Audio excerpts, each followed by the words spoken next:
Kay kay Ma'am Cha. Ma'am, pila to ang expected na tourist arrivals for the Kadayawan? Last year we had a registered arrival of around 205,000 tourists. This year we are forecasting to have 250,000. That's about 25% increase from our last year na tourist arrival for the month of August po. So 250,000 at 250,000. Yes.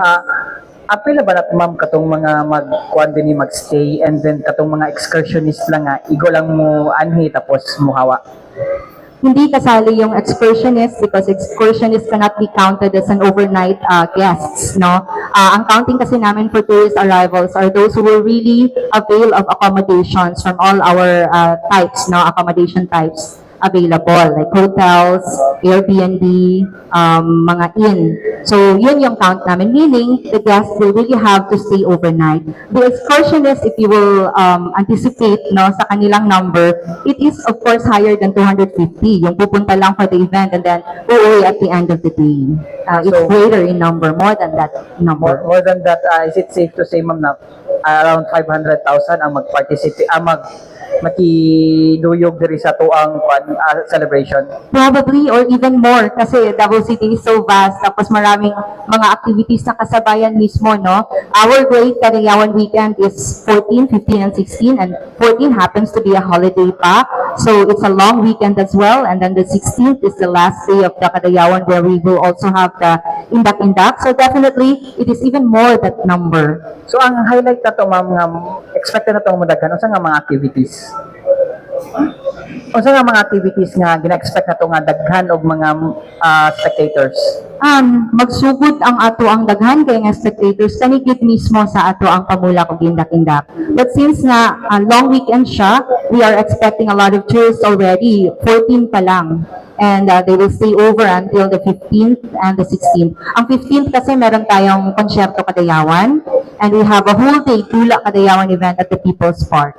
And then on the 16th, we will get to target a lot of Kadayawan highlight activities for that weekend. So it is better for them to stay or to come over to Davao. Friday pa lang dapat andito na sila. Expected ba na to ma'am na maka-add sa mga muamhi dinhi katong Kadayawan Fun Run with Sing Life and Run Rio? Yes, of course. Oo, kasi marami tayong mga triathletes, no? Or mga active sport enthusiasts na ganun din. It piqued their interest and that's why we come up with several various activities na matarget natin yung iba't ibang mga interest ng iba't ibang tao. Okay, thank you ma'am. Ma'am Charlotte, yung kasi yung duaw may mga mga galing mga artista na performers. Do we have that for Kadayawan and sino-sino yung... Yes, sir.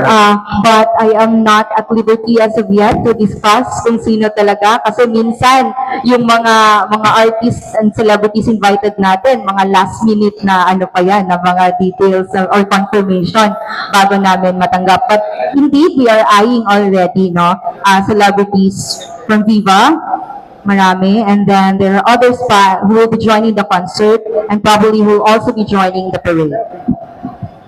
Sir Russell, di ba may pip-up? Sino yun sila magpunta to? Ang gina-foresee is daghan o makakita. However, pabubundat ang ulan, siguro magdinaganay yun. Yes, in addition also dun sa parking na provision, although SM has a very wide, ample parking spaces, meron din tayong napakalaking open space doon mismo sa venue ng ating Indak-Indak.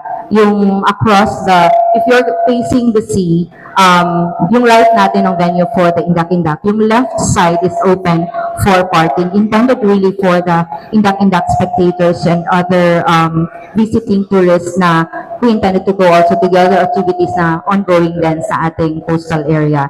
And as to the audience, CTTMO was able to provide the size of the mega tent na hinihingi. Kasi kadalasan ito, ilang beses na itong naitatanong sa akin eh. The size is, there are 2 tents that will be provided exclusively for the audience. It is at 60 by 60 feet. No, and that's 2. For our Indak-Indak contingents or performers, the stage will have an 80 by 60 by 4 feet doon sa main stage. 4 feet is the height of the stage, meaning elevated siya. Audience who are seated in the tent area can really have a very visible view of the performance. And there is going to be a ramp going up the stage. So it is an ample space talaga for the performers as well as for the spectators. And then the location of the judge will be in the middle. And again, there is going to be a mega tent that will be provided for both the audience and the performers, and as well as the media and the judges. How many yung estimate sa 60 by Sir ha, ang 60 by 60 tent, if they are seated, it's around 1,000 to 1,500 seated. So 3,000? Yeah, for these two tents. Tapos meron 1,500 for the two or each tent? for each tent. For So each tent. 3,000 na lahat. Yes po. Yung isa 80 by 60 yung 80 by 60 is the size of the stage where the performers will be may tent din siya, doing the conduct. so may panang ulan. Come again? May tented Yes, covered tenting. din po siya, yeah, in anticipation for ulan. Yeah. Okay. First come, first serve, ideas. Yes po, syempre. First come, first serve. Wala reserve yung mga Except for our VIPs and sponsors, meron po. But for the general audience, first come, first serve. And it's for free. Walang bayad ito. Hello ma'am, sa iwaga po ma'am Parba, sa GMA Super Radio po ma'am. Ang ipagawa sa ang fighting contingents para sa idak-indak sa Kadawan po, sir, appropriation sa mga participants. I do not have the exact criteria for the indak-indak. I will get back to you in a bit. Hingin ko sa aming promotions team.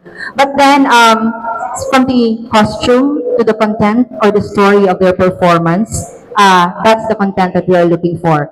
Sumala sa ato ang naging mga indak-indak performances in the past. There has to be a cultural connotation based on the tribe's story, whether it is a tribe from Davao City or in the Davao region, as long as naa siya story na ina-convey.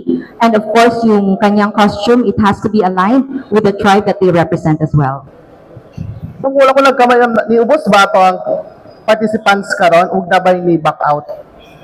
Wala pa tayong final number yet as to the participants kasi meron pa tayong mga interested na entries na nag-convey na sila, nag-express na sila that they wish to join but they are finalizing it with their LGUs pa. But I don't think na bumababa siya because our price is really high this year.